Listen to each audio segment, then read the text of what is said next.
Welcome Stormwater designers, thank you for watching this Clear Creek Solutions video. Today I'm just going to go over real quick how to use our free template pack in a software package such as WWHM-SWMM.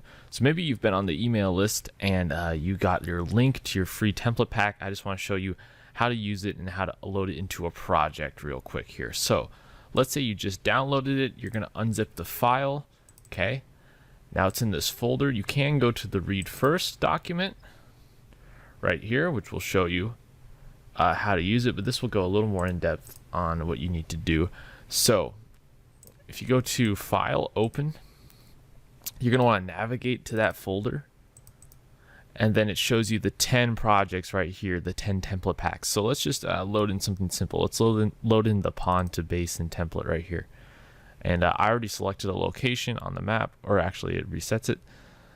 You could select a new location if you wanted to. So let's say you wanted to do Lewis County, for example. You could select that and then go back to scenario.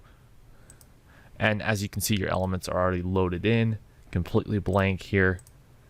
Okay, pond to pond, basin to pond, I believe is what we did.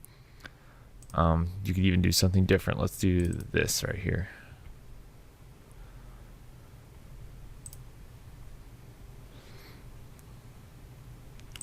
Let's go back to our map, select this location right here.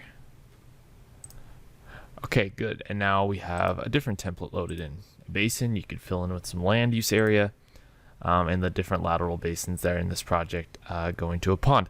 So that's real quick how to use our template pack. If you have any questions about that, leave a comment down below.